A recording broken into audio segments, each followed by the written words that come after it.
So we are joined now by one of the newer members of our congregation, and great to see you. Happy New Year, and I hope that you might be able to introduce yourself to the congregation. Absolutely. Happy New Year to you as well. My name is Becky Kluberdams Hansinger, and I joined Temple Concord around January of this year. Okay, and what made you join? I moved to Syracuse in 2018 this is where my boyfriend is from originally. Well, he's not my boyfriend anymore. We got married this year. I moved up here to Syracuse, and I hadn't belonged to a temple really since I was a child. And I think moving to a new place made me want to, and knowing I was going to put down roots here made me want to join something. So I looked around, found Temple Concord, and I actually started going to in-person adult B'nai Mitzvah classes with Rabbi Feldman. And being there and hearing from him and the other people in the class just made me feel very comfortable. So that made me want to, go further and actually join the temple. That's wonderful. Tell me a little bit about where you're from originally and your Jewish background, your journey. Sure. I'm from Long Island originally. I'm from a place called Kings Park, Long Island, which is in the middle on the North Shore. I was raised basically culturally Jewish. My mother's Jewish and my dad's probably atheist, very anti-religion actually, but my mom is Jewish. My grandfather went to the temple pretty regularly, and he would sometimes take us with him for like holidays, but it was way more cultural than anything else. But I was raised in a big Jewish family. We would always get together for holidays until we all started kind of moving in different areas of the state, unfortunately. But so I started in Long Island, then I lived in New York City for about 5-6 years before I moved up here. But yeah, more culturally Jewish than anything else. And now my cousins were bar and bat mitzvahed, but I think everyone sort of strayed from Judaism a little bit, and I'm diving back into it, which is kind of interesting and kind of bringing them all along for the ride with me, if that makes sense. So are you becoming a bat mitzvah? So you were not bat mitzvahed as a child, but now you're going to do it as an adult? I actually did it this past June. Oh, you did? Well, mazel tov. Yeah, thank you. Yeah, it was, I think probably a lot easier than what the kids go through. They don't give us nearly as much to memorize. So that was very lovely of the cantor and the rabbi. But it was nerve-wracking for sure, but I'm really proud of myself. It's something that I'd been thinking about since I was a kid. And I'm just really proud that I actually did that. You did it. That's wonderful. Yeah. And what did your mom think about that, or your family?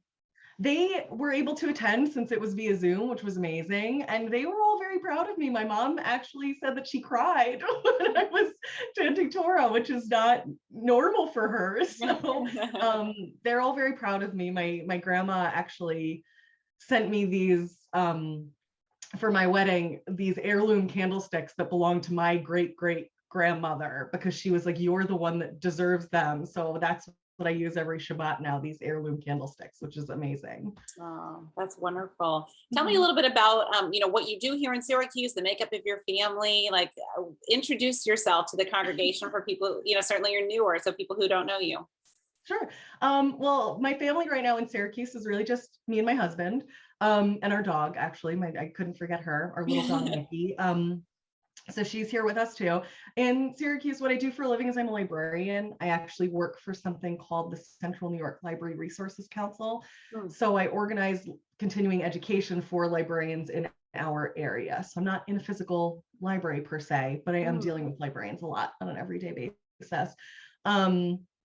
I don't know what else to say. Oh, we live close to my in-laws, so that's very nice. But I married someone who's also not Jewish, so it's very sweet. They ask a lot of questions when it's holidays, and they always make sure to reach out, and they're always asking me about what food I'm making and things like that. So they're very interested in learning.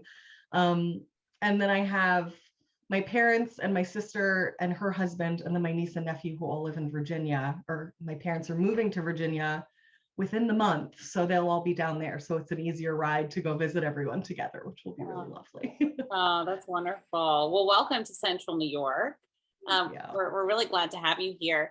Have you met other families in your time? Well, I guess it's been a difficult time to meet other people, right? Because of the pandemic, but have you had any opportunity, or has that been a little bit challenging just given the nature of, Zoom and all that? I think it's been a little bit more difficult, but at the same time, I was, bat mitzvahed. Well, it was, I guess, I was bat mitzvahed along with two other people. So I was able to get to know them from like learning Hebrew and going through those classes together. So that was really lovely. And then I joined the Congressional Learning Committee, and I'm on the library I'm actually co-chairing the library subcommittee right now. So that was a way to meet people also, and taking Hebrew classes, which were, I think it was some people from Temple Concord, but some people from other places too. So it's a little different because I'm only seeing them through the screen, but you're able to sort of start relationships, and then you see them if you're going to services on Friday, and have little like, oh hi, how are you, little private messages in the chat, like. So it's I don't think I've met people the way that I anticipated meeting people, but I still have met people, which is nice. Yeah. And what have you found in the people that you've met? Has it been a welcoming experience for you? 100%. Everyone's so welcoming and so lovely and just very warm, I would say. And I mean, just very interested in what you're doing and who you are. And it's just really lovely. It's just very an open, welcoming place. And I know one thing, during my bat mitzvah, obviously I had family that was on the line who hadn't joined before because they're not part of the temple. They don't live in central New York. They just hadn't been to services. And all of them remarked afterwards how lovely everyone seemed, even just through the chat and like through seeing their little pictures in the gallery. They're like, everyone seems so nice. So, you still get that vibe, even if it's just over a computer. Sure, absolutely. What are your hopes for the years to come in terms of your relationships that you perhaps hope to develop, or getting involved or continuing to be involved in temple life? Yeah, I mean, obviously I want to continue to be involved in any way I can. My hope for the near-ish future is to start a family and raise Jewish children. So I'm looking forward to learning how to, I joked with my mom that I don't know how to raise a Jewish child, and she was sort of offended by that because she was like, I did that. But like kind of raising kids within the temple, I don't know how that works yet. So I'm looking forward to doing that and just building my family here. And I think I'm excited about that. Oh, well, we're excited to have you. And for your now husband, then, being an interfaith couple, because I mean, I am one as well. We have many at our synagogue. What has the experience been like for him to introduce him to Judaism? Certainly you went through the bat mitzvah classes and all of that. What has this experience been like for him? I think it's been interesting because I think he knew, obviously he knew I was Jewish, but I don't think he knew that I was going to like all of a sudden start doing this when I moved here, but he's been so supportive of it. And he was sitting with me through the whole bat mitzvah service and helping me dress and redress the Torah scroll that I had at home. And he forgot to open it, but he bought candy to like throw at me afterwards. He's really been researching and interested and just very supportive of the whole thing. I couldn't ask for a better partner for this. So that's wonderful. Have you had a chance, and again, given the fact that we've been in a pandemic and there have not been many in-person opportunities, have you had an opportunity to experience the larger Jewish community in Syracuse yet with other members of different groups or congregations, or has that been, again, a bit more challenging just given the nature of the times in which we're living? That's definitely been a bit more challenging because I feel like I really started to dip my toe into it like right before things started shutting down, so I hadn't had that opportunity yet. So I'm looking forward to hopefully doing that soon, maybe in the spring, we'll see. That's right, fingers crossed, right? Yeah, absolutely. Yeah. Do you have a favorite Jewish memory from your childhood? You talked a little bit at the beginning about, being culturally Jewish and participating in a lot of the holidays. What memories do you have that sort of still stick with you now as an adult? Definitely Passover Seders, for sure. Passover Seders, it was always like the whole family. Oh geez, I hear my dog barking in the back. Definitely the whole family, like grandparents, cousins, great aunt, everyone came over to like my grandparents' house, it used to be. And when we were really little, it was harder to corral us. And my grandpa always wanted to read everything, read the Haggadah and go through it. and he would be sitting at the table reading the whole thing. And I remember people are like running around. My grandma's like in the kitchen doing her thing, trying to grab dinner, like fix things. And he would just be sitting there like going through. He would not get up, and you could tell he would like raise his voice if he wanted us to like shut up a little bit.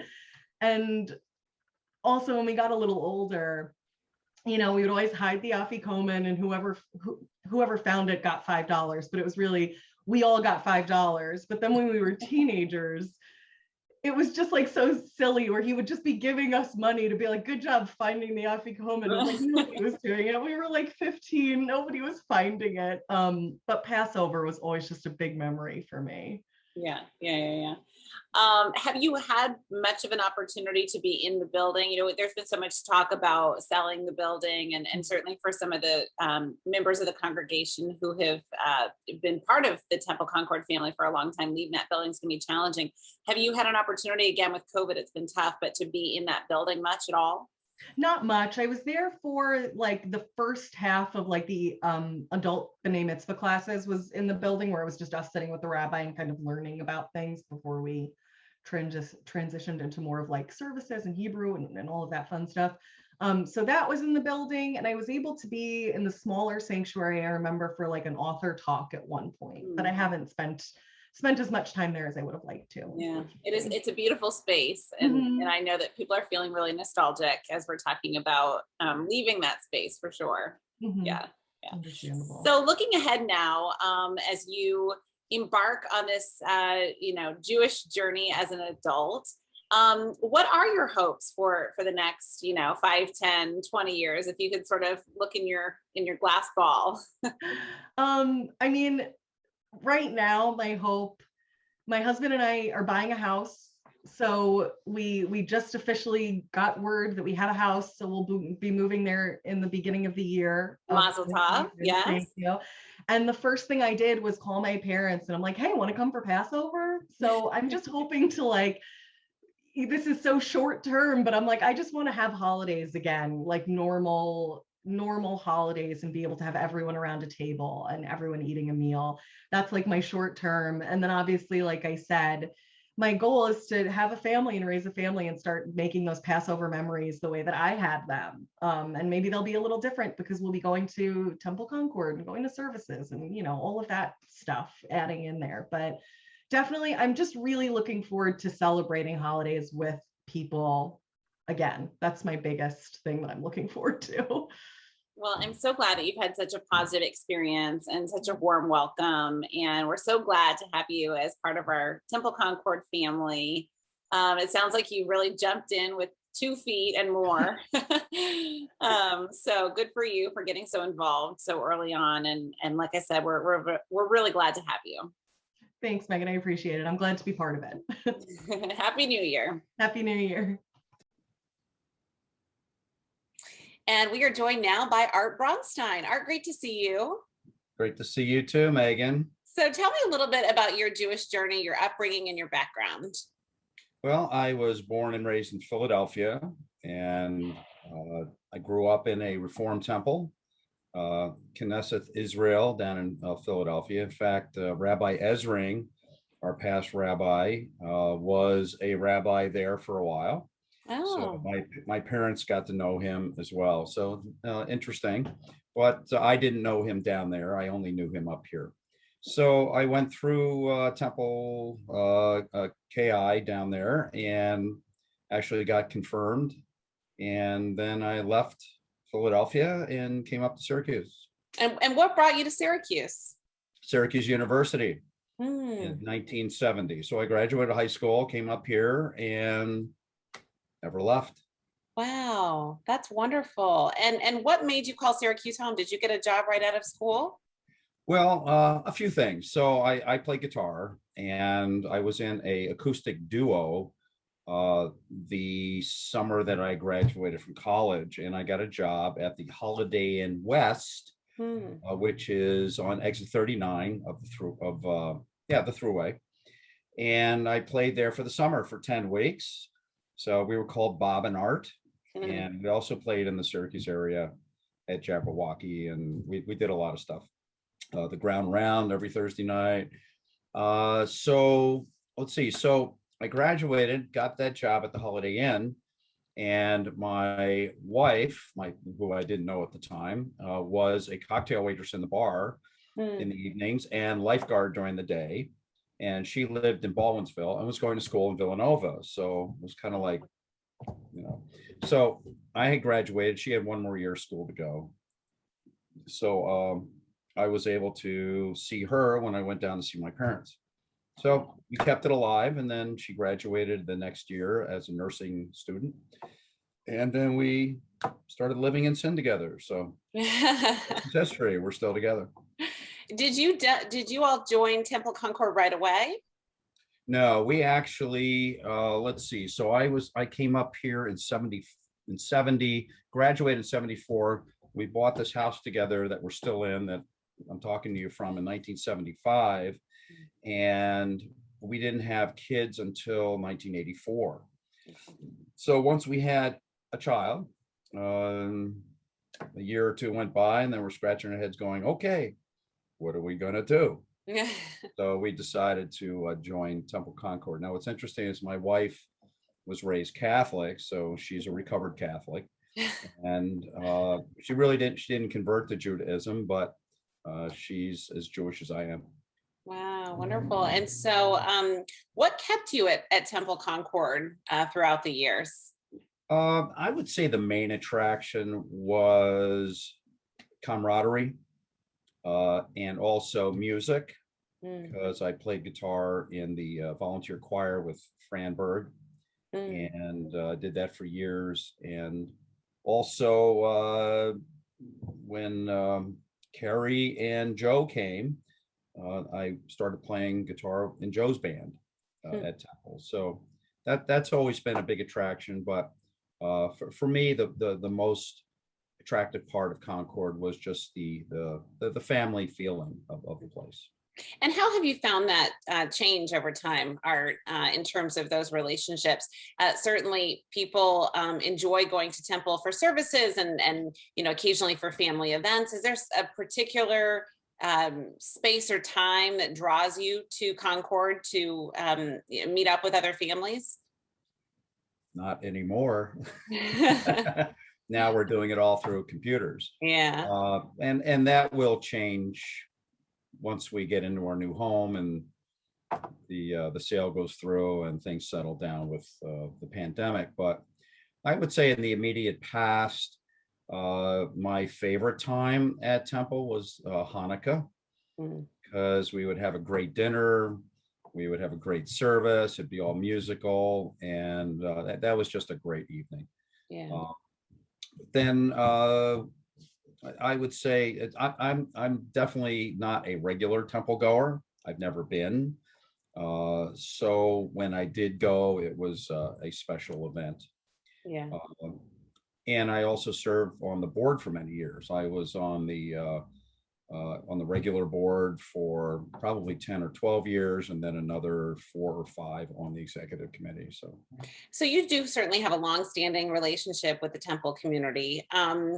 What are your thoughts about the sale of the building and the impending move out of it? Well, obviously, we all have mixed feelings about leaving the building, but having been on the board and the executive committee, I know what that building is, and I think we should be very glad that we are leaving it behind. It was basically a slow death for Temple Concord. So now that we are moving ahead with the sale, keeping our fingers crossed, it hasn't happened yet, but I guess it's still on track from what I understand. But I think it is the pathway to survival of the Temple. And what are your thoughts about moving in temporarily with Temple Addith?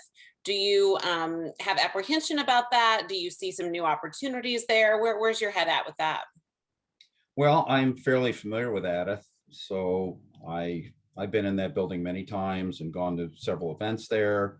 In fact, my band has played there for several events, and I think it's a great place. It's a beautiful place, and it's still part of our community and our Jewish family. So, we have slightly different ways of doing things, but I think they need us as much as we need them. So I think it'll work out very well. Mm-hmm.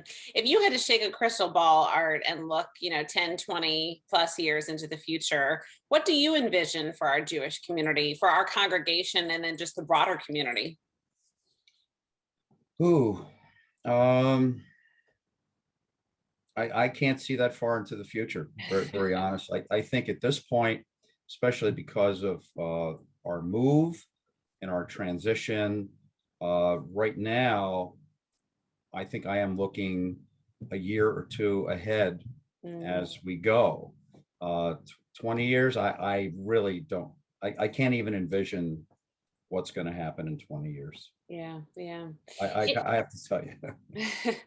If you had a chance to talk to a prospective member, maybe someone like yourself many years ago who was not affiliated yet with a temple and was just sort of beginning their Jewish life with their spouse or family, what would you tell them about Temple Concord and its meaning for you over the years? I think I would sum it up that it is a extremely welcoming congregation.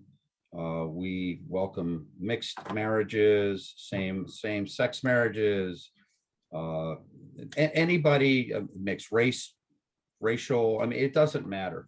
We are a very inclusive congregation, and it's probably the friendliest place you'd ever want to be. So from that aspect, I would bring people in like that. They can find their own spirituality at the temple. It's up to each individual to come in, and as long as there's a welcoming atmosphere, then I can only encourage people to take it from there. And can you share a little bit about what your wife's experience has been? If there were a prospective member who was coming in a mixed marriage situation, can you speak to what that has been like for her? Well, literally, it's like a non-issue. She would come, and people assumed she converted. Yeah. Just because she knows the Hebrew now, and she comes to the events, and all the people in the congregation of our generation, we know each other, and we've always been a family unit. So it's the same for anybody who comes in. Doesn't matter who you are, what you are, you're going to become family. So yeah. And she's had a great experience there. It's been terrific. And we brought both our kids through there. Yeah. And my oldest son, Adam, is 38 years old now. So he's living out in Oregon and married. And the youngest son, Scott, is living in Watkins Glen. He owns a winery there. But he went through confirmation. So, and he really liked it. Yeah. Adam, I can't say was too crazy about religious school. So he stopped after bar mitzvah. Okay. If you had to pick a favorite holiday, you had mentioned the Hanukkah dinner in particular you really liked, but is there a Jewish holiday that really has a lot of meaning for you? I would say the New Year, just the New Year, and not particularly the New Year, the day of Rosh Hashanah, but the whole span of the New Year. It's just a renewal time, reaffirmation. But the again, my favorite holiday is definitely at Temple is Hanukkah. Yeah. And do you have a New Year's? Do you have a New Year's resolution, Art? Yes, I a long time ago I made the best New Year's resolution I've ever made, and that was to never make a New Year's resolution. So no problem. I love that. Favorite Jewish food? Do you have one of those? I would say brisket, hands down. Brisket and kasha with gravy. Well, so I have a great brisket recipe, so I'll have to drop it off for you one day. Well, the recipe or I'll make it for you. Bring it. I go to the ends of the earth for brisket. Okay. I love it. And that's another attraction for Hanukkah. In fact, one year I remember Judy Stander, rest her soul. I love that woman. So she always did the Hanukkah dinner arrangements and all this kind of stuff. So one year she decided she's going to do something different. Instead of brisket, she had chicken. I did not leave her alone for a year. Which is always delicious, but you're right, not as good as brisket. Oh, the brisket's great. Yeah. Yeah. Well, happy healthy new year to you. And thank you so much for doing this. Yeah, same to you. Yeah. And I wish you good health in the year to come. Same to you. And I hope that we can get through this pandemic and get all the people, anybody listening to me who has not gotten your vaccine, get your vaccine, please. There you go. Art, thank you so much. You're welcome, Megan. Nice to talk to you. You too. Okay. I am joined now by Ellen Roloff. Ellen, great to see you. Thank you. Nice Tell me a little bit about your Jewish journey, about your background a little bit. So I grew up in a community that on Long Island, on the South Shore of Long Island, part of the 5 towns.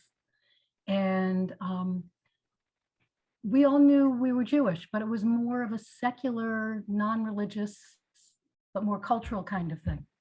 So we had Reform and Conservative and Orthodox temples, but my family were members of a Reform temple. And my parents didn't really emphasize that much about religion or traditions in our house at all. So my brother is 2.5 years older than I am, and after his bar mitzvah, we didn't go to temple or religious school anymore. Wasn't that important to them. So then I moved here after college, and initially in Liverpool and then in Baldwinsville. And then I became aware of the fact that I was Jewish because I was different.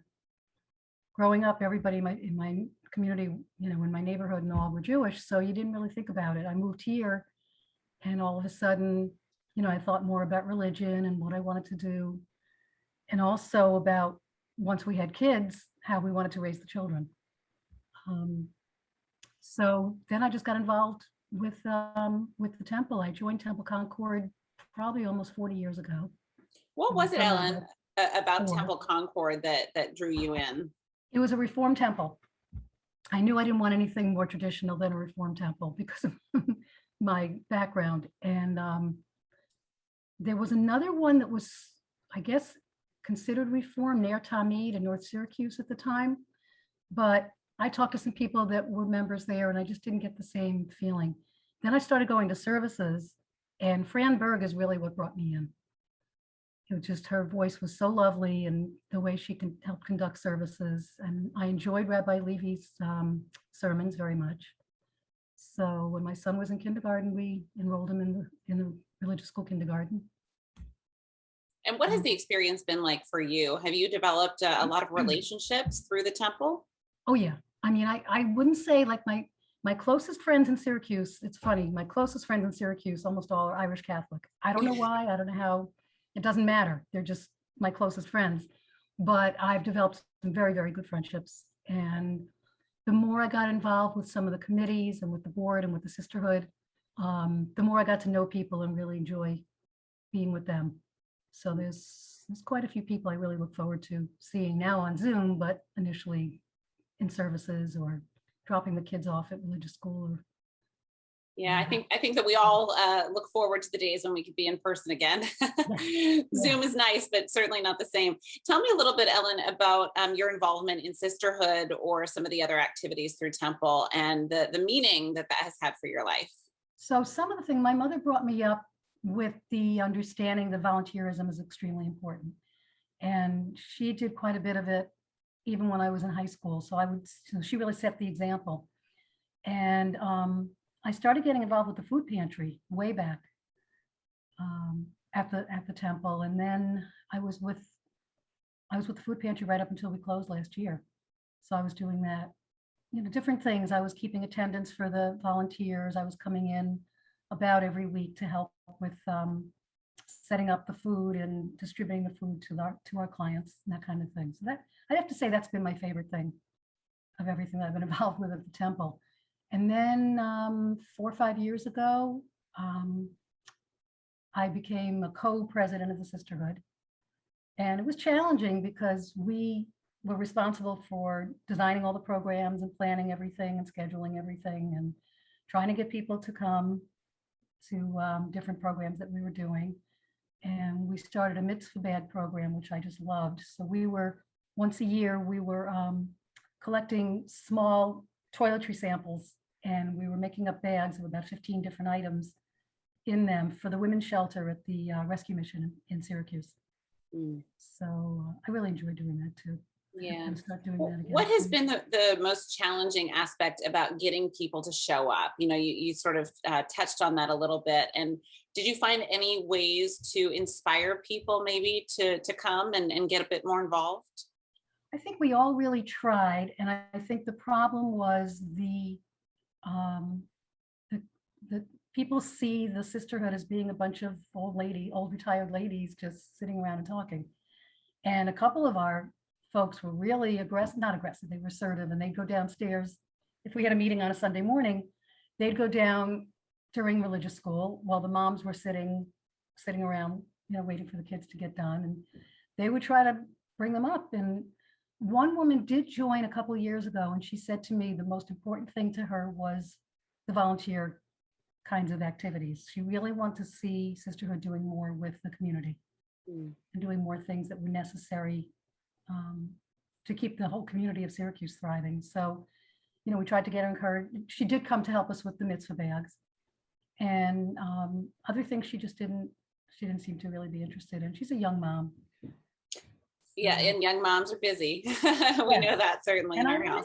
I wasn't in sisterhood when my kids were little. I mean, I was too busy. Yeah. So looking ahead, Ellen, to the year or years to come, we certainly have a lot of transitions. We have our new rabbi who we've welcomed, our interim rabbi into our congregation. We will likely be moving out of the building at some point soon. What are your thoughts? Because you've been a longtime member of leaving that particular space. Is that difficult for you? I think if we had been here all this time, in the building all this time since, let's say there was no COVID, and we've been in the building all this time, I'd be more attached. I think this past year and a half has helped me kind of like step back and kind of not be as interested in the building itself and really getting more interested in the people that are the congregation. And Rabbi Feldman kept saying that, we had a lot of board meetings and we talked about what's going to be happening. And he said, I know people are sad. I know people are attached to this building, but it's just a building. And it's the people that really matter.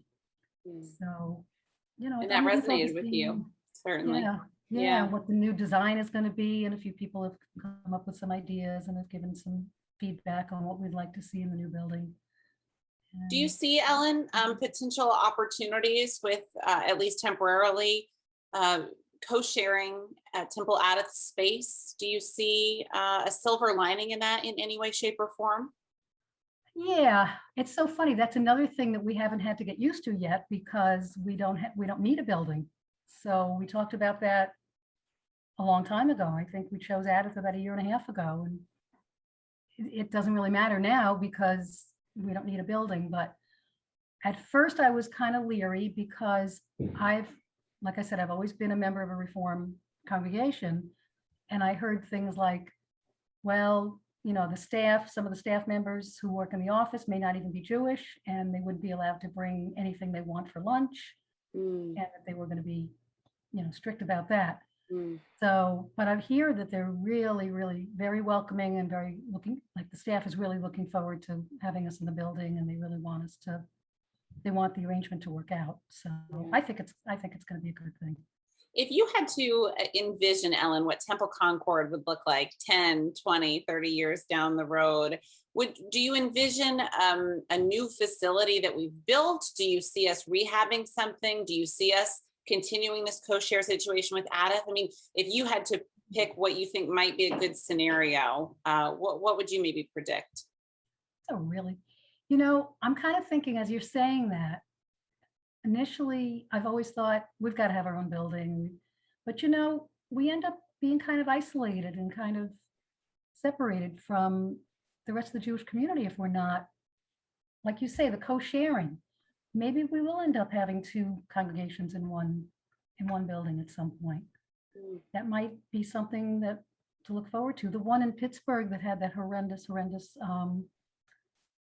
tragedy 2 years ago, they had Orthodox, conservative, and Reform congregations in one building.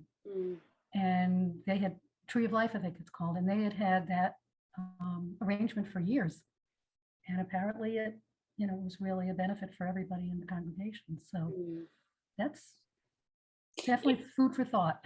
Yeah. If someone had to ask you, Ellen, what Judaism means to you in your life in this moment, where you are now, what would you say?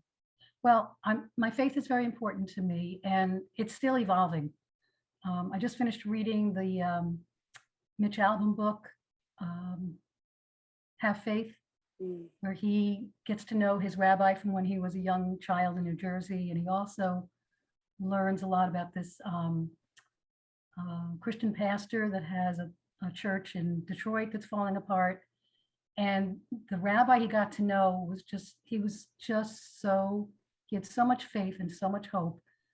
And I still look at Judaism that way. I still feel like we really can move forward. We really can make the world a better place. I think that's one of the best things about Judaism, that is what we're commanded to do, is tikkun olam. We're supposed to make the world a better place. So I feel like we're going to keep doing that. We're going to keep working towards that goal. So that means a lot to me. Do you find with your family, with your children or extended family, has that faith remained important for them in their lives as well? In my daughter's, yes. My daughter married a guy that's Jewish. They met through, he's Canadian, and they met through the Nifty youth groups. They met in 10th grade, and they got married a few years after college. So, and she lives there, and they live a Jewish life. We light the candles with them together on FaceTime every Friday night. And he grew up in a very warm, loving community. My son has questions, which is great. I mean, why shouldn't you? And his wife is not Jewish. They do all the holidays with their son. They do everything. And 2 days ago, he videotaped. It was a 4-second videotape of his almost 5.5-year-old sitting on his lap, and he goes, "Shana Tova," and he jumps off his lap like, "Dad, I did it." Is that what I have to do now? Sure. Yeah. So he's trying to really expose his son to all different traditions and things. But I think he has more questions about Judaism in general, or organized religion in general, than my daughter does. So, but they were surprised. I think we were all surprised. My parents were too, that once my kids finished religious school, I stayed very involved with the temple. And even when they moved away, I stayed involved with services and with volunteer work and different committees, and I got on the board. And I think everybody in my family thought, "You don't have to do this." I go, "Well, no, I don't have to, but I want to." I felt a sense of belonging. What would you say to some older adults, Ellen, who might be in that position? Their children are grown and they're no longer in Hebrew or Sunday school, and they're not finding that connection, and they sort of are wondering whether it's worth it to stay connected to the temple. What would you tell them about the meaning that it's brought to your life after the time that your kids have been in school there? Well, everybody's different. So what worked for me may not work for other people, of course. But I would say, if you're having questions, zoom in on a service, try to get involved with some kind of a volunteer committee, and see if you can make it click. And it may work. I hate to, I don't want to shoot on people. I may have to edit that one. But you have found, Ellen, that it has had some nice meaning in your adult years as well. Yeah. I mean, that's the main thing, is that don't give up, and don't feel like you don't need a faith community. I think everybody needs a feeling of belonging. And because of the volunteer work, it also gives me a feeling of, a sense of purpose, which everybody needs that too. Yeah. And how about to newer families? We actually have been very fortunate in recent years that we do have a number of newer families in our congregation. What would you say to them as they embark on this new journey with Temple Concord? I'm sorry, what kind of families? The newer families, the new Oh, congregants that we have, yeah. maybe those who have just joined. Yeah. There's a lot to do. There's a lot to get involved in. There's a lot to enjoy. If there's something that they don't like, join a committee or talk to the president of the board and give it a try. You know, and I think our religious school is fabulous. I wish my kids, they had a good director when my kids were young, but you know, I wish they had Kantakari when they were young, running the religious school. So if they're young, we're lucky to have her. We are very lucky to have her. Yeah, she's just, her enthusiasm, her joy, her absolute joy every single time you see her. It's infectious. Yeah. So, well, Ellen, Happy New Year. Do you have a New Year's resolution? You know, I haven't thought about it. I probably should have. Just keep doing what I'm doing and just stay positive. Yeah. Well, I wish you a happy and certainly very healthy new year. Thanks for talking to us. Sure, you're welcome. We appreciate it. Thanks.